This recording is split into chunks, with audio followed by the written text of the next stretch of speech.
इब्रानियों चौथा अध्याय 10 और 11 आयत। क्योंकि जिसने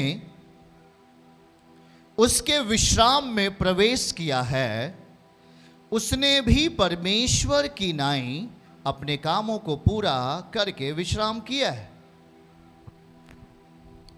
आपको विश्राम चाहिए? आप हाथ उठा के बोल सकते हैं, मुझे विश्राम चाहिए। क्या चाहिए आपको?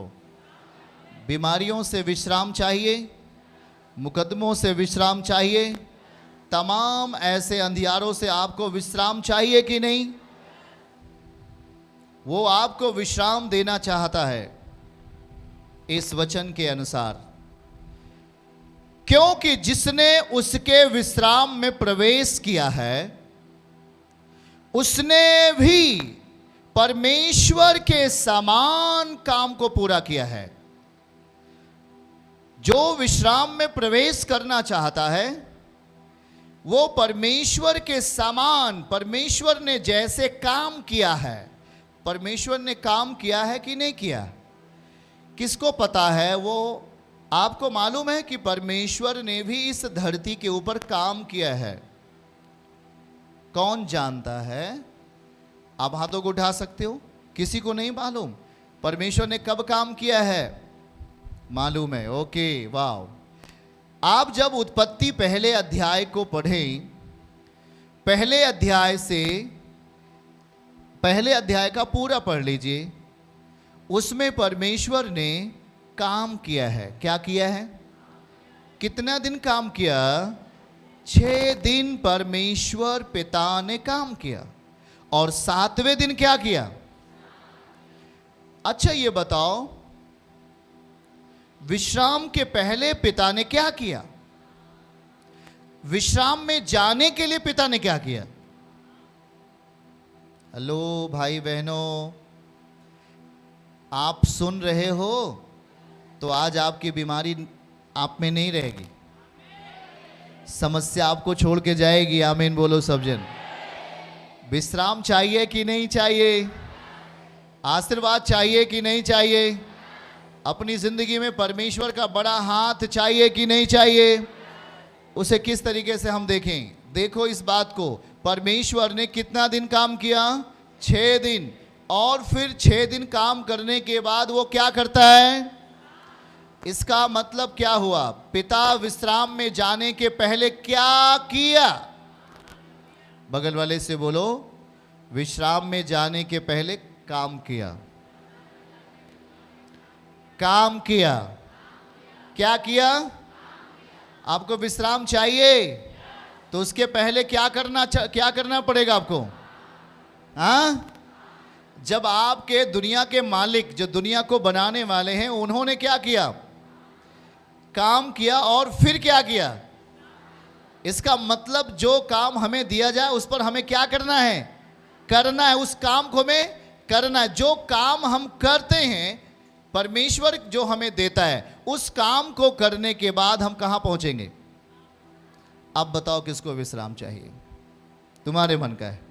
अगर तुम्हें विश्राम जरूरत है, आप सबको विश्राम चाहिए, तो इस वचन को ध्यान से सुनो और आज से अपने आप को निर्णय लेना है। चलिए पढ़िए। क्योंकि जिसने उसके विश्राम में प्रवेश किया है उसने भी परमेश्वर के समान अपने कामों को पूरा करके क्या किया? विश्राम किया। आज आप कुछ भी पूरा नहीं कर पाते हो, कुछ लोग तो पूरा करते हैं। प्रार्थनाएं आपकी अधूरी होती हैं। आप विश्राम में प्रवेश करना चाहते हो, प्रभु मेरी बेटी को बीमारी लग गया है, कैसे चंगी होगी?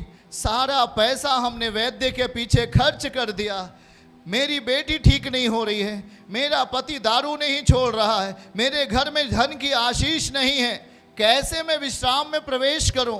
प्रभु मेरा जिंदगी दौड़ धूप में खत्म हो रही है, मैं जहां जाता हूं वहां गिर जाता हूं, जो भी सोचता हूं वो काम पूरा नहीं होता।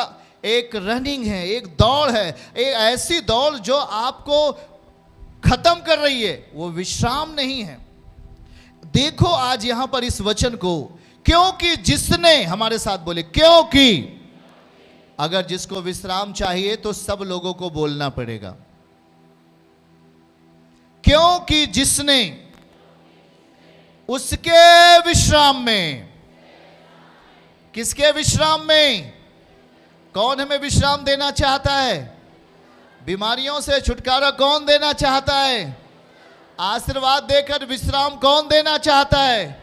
यीशु पिता कहता है उसके विश्राम में प्रवेश किया है। कैसे प्रवेश किया है? आगे लिखा है उसने भी परमेश्वर के जैसा, परमेश्वर की नाई का मतलब परमेश्वर के जैसा क्या किया? कामों को पूरा करके विश्राम किया है। बगल वाले से कहिए ध्यान से सुनो। बोलो बोलो भैया।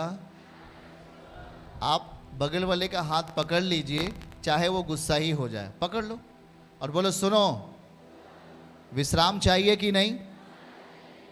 रोगों से, बीमारियों से, कर्ज से विश्राम चाहिए कि नहीं? तो ध्यान से सुनो। जिसने परमेश्वर के नाई काम को क्या किया? पूरा किया। जब काम को पूरा किया तब लिखा है विश्राम किया।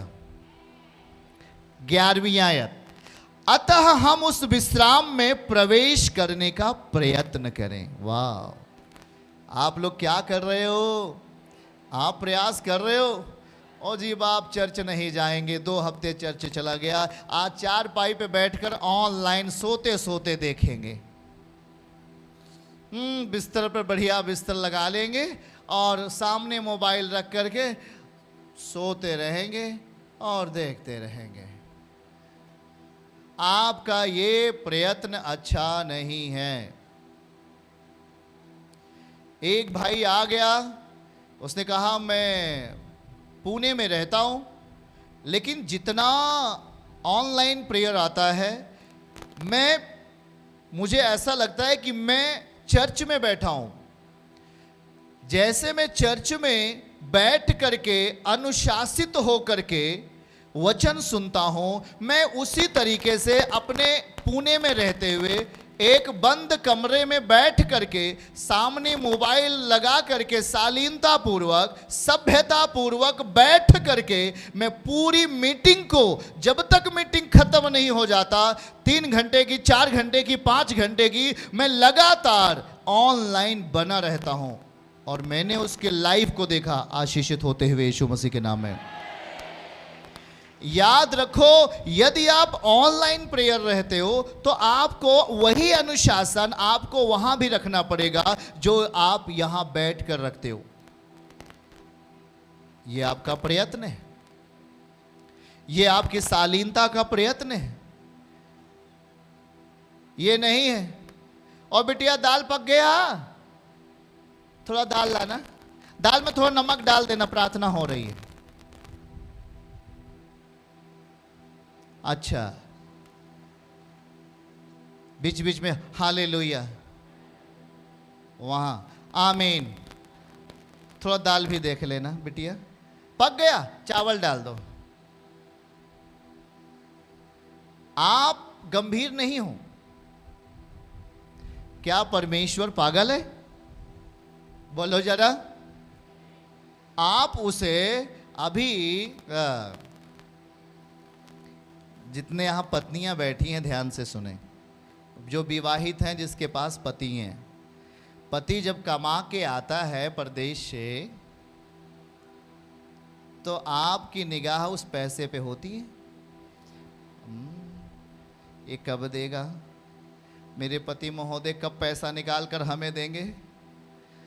हाँ, और उसी रीत से आप अपनी अपेक्षा अपने पति से रखती हैं, अपने पति के प्रति 100% प्रेम रखती हैं। सही है कि नहीं? पत्नी लोगों हाथ उठा के बताओ, सही है कि नहीं? और क्या आपका पति जब बाहर से पैसे लेकर आता है, आते ही उसे डंडा उठाकर मारते हो क्या? नहीं मारते हो ना? पति को नहीं मारा जाता, समझ रहे हैं कि नहीं? आप उससे 100% प्रेम करते हो कि नहीं करते हो? अरे बोलो, शर्माओ नहीं। 100% प्रेम करते हो कि नहीं करते हो? क्या अपेक्षा है पति से? थोड़ा से क्या मिल जाए? वो जो पति जो कमा के लेके आए वो हमें पैसा दे दे ताकि मैं उसे सुरक्षित स्थान पे रख दूं। हाँ, ऐसे बहुत सारी पत्नियां सोचती हैं। हेलो, आपकी अपेक्षा यही होती कि नहीं? किसके प्रति अपेक्षा रखते हो? अपने अपने पति के प्रति। वो हमें कुछ देगा। चलो, वो पति क्या है? पागल है? वो पति क्या है उससे अपेक्षा रखते हो? वो तो इतना प्रेम किया जितना आपका भौतिक पति ने प्रेम किया। क्या आपका पति आपके लिए मर सकता है क्या?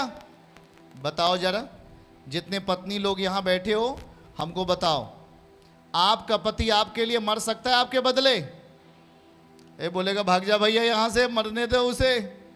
वो नहीं मर सकता, वो भाग जाएगा। हाँ, आप भले अपने पति के लिए बलिदान हो सकते हैं, पर पति आपके लिए बहुत कम होगा, वो भाग जाएगा छोड़ करके। वो ऐसा नहीं है, वो अपने आप को आपके लिए दे दिया।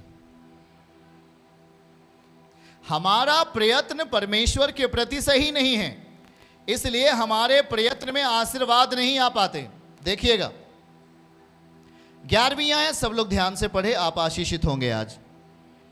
अतः हम उस विश्राम में प्रवेश करने का प्रयत्न, बोलो प्रयास करें। कहां पर जाने के लिए? हाथ उठा के बोलो, विश्राम पाने के लिए प्रयास करें। ऐसा ना हो कि आज्ञा ना मानकर गिर पड़े। आपके प्रयास में क्या आज्ञा है?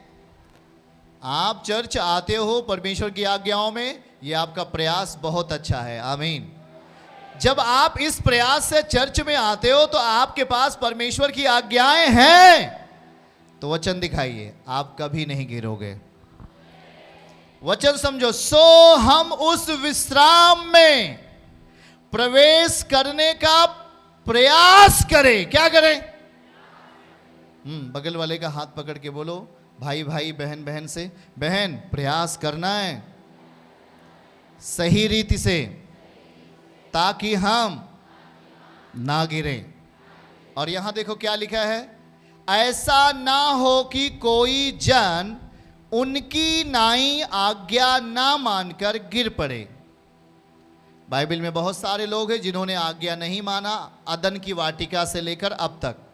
तो परमेश्वर ने उन्हें गिरा दिया, या वो गिर गए नीचे, पाप में चले गए, शैतान ने उन्हें खत्म कर दिया। बोलो, हम ऐसा नहीं होंगे। बोलिए बोलिए, हम ऐसा नहीं होंगे। हमारा प्रयास भक्ति में होगा, और वो भक्ति में पवित्रताई से शुरू होती है, सच्चाई से चलती है, पवित्रताई में बने रहते हैं। आमीन। वो भक्ति में परिस्थिति सच्चाई में रहकर पवित्रताई से चलती है। आमीन। ये दिखाइए वचन, फिर से दिखाइए, हाथ उठा के सब लोग बोलिए, अतः हम उस विश्राम में जो यीशु देना चाहते हैं, बीमारी से विश्राम, समस्याओं से विश्राम, चिंताओं से विश्राम, धोखे से विश्राम, लड़ाई झगड़ों से विश्राम, उस विश्राम में प्रवेश करने का प्रयास करें। क्या करना है?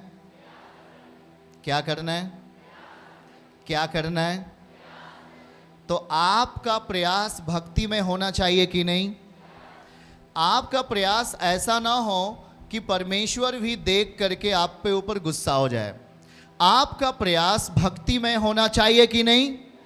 आपका प्रयास पवित्रताई में होना चाहिए कि नहीं? आपका प्रयास सच्चाई में होना चाहिए कि नहीं? आपका प्रयास समर्पण में होना चाहिए कि नहीं? जब आप यीशु के प्रति समर्पित होते हो तो आपके लिए एक द्वार खुलेगा। बोलो, एक द्वार खुलेगा। और आपके जीवन के लिए बड़ा प्रतिफल आएगा। प्रियजन, हम सब विश्राम चाहते हैं। कोई अपनी बीमारी से परेशान है, छुटकारा पाकर विश्राम चाहता है। कोई अपना बेटा बेटी से परेशान है, छुटकारा पाकर विश्राम चाहता है। कोई अपने पत्नी से परेशान है, कोई अपने पति से परेशान। परेशानियाँ लोग अपनी ज़िंदगी में राहत पाना चाहते हैं, और वो यीशु पर उम्मीद लगाए हो। यदि आप अगर प्रभु पर उम्मीद आपने लगाया है तो वो उम्मीद पर खरा उतरेगा प्रभु। लेकिन आपका प्रयास कैसे होना चाहिए, ये आपको सीखने की ज़रूरत है। जब आप चर्च से परमेश्वर का वचन सीख कर जाते हैं, उस पर हमें प्रयास करना चाहिए आत्मिक रीति से। आमीन। कल बीते रात में प्रार्थनाओं में था और बहुत सारे ऐसे लोगों के बारे में सोच रहा था। नौजवान लोगों को कैंसर हो गया। कैंसर ऐसे नौजवान लोगों को हो जा रहा है जो नहीं होना चाहिए। 20 साल 25 साल के लोगों को कैंसर हो गया जीभ के अंदर, और वो अब इस चिंता में है कि कैंसर से कोई मुझे निजात नहीं दे सकता। वो बगैर ख़त्म हुए पहले से ही ख़त्म हो रहे हैं। कैंसर की बीमारी उन्हें लग गई, कारण पता चला, और जब इस कारण को हम लोग आत्मिक रीत से खोज रहे थे तो पता ये चला कि अक्सर जो कारण ये बन रहा है कि उनके माता पिता ने अपने लाइफ में क्या किया। उनके माता पिता ने दारू और मदिरा बनाकर बेचा। उन्होंने अपनी ज़िंदगी में बड़े ही ऐसे काम किए, घिनौने काम किए, जिससे श्राप उनके बेटे बेटियों की ज़िंदगी में आ गया। खुद व्यक्तिगत जीवन में भी जिन्होंने आत्मिक प्रयास सही रीति से नहीं किया, उन बेटे बेटियों के अंदर, उन भाई बहनों के अंदर ऐसी बीमारियों ने जकड़ लिया और उन्हें मौत के रास्ते लेके चला गया। उन्होंने अपनी ज़िंदगी को लंबे समय तक नहीं देखा, उनके बीते पल को देखा गया तो पता चला कि कहीं न कहीं उनके जो पूर्वज थे, उनके जो पिता थे, उनके पिता के जो पिता थे, उन्होंने परमेश्वर के पास आना नहीं चाहा और उन्होंने दिन प्रतिदिन गलतियां की, दिन प्रतिदिन तमाम ऐसी चीज़ें की जिससे एक श्राप बन करके उनके बेटे में, उनके बेटियों में, पोते और परपोते के अंदर वो चीज़ें दिखाई दे रही थी। और बड़े दुख के साथ हम लोग कल विशेषतः कैंसर के रोगियों के लिए दुआ कर रहे थे और कैंसर का एक दवा बने इस तरीके का बोझ के साथ प्रार्थना कर रहे थे। और आज हम लोग भी दुआ करेंगे ताकि इंडिया में कैंसर की दवा सफलतापूर्वक बनाई जा सके।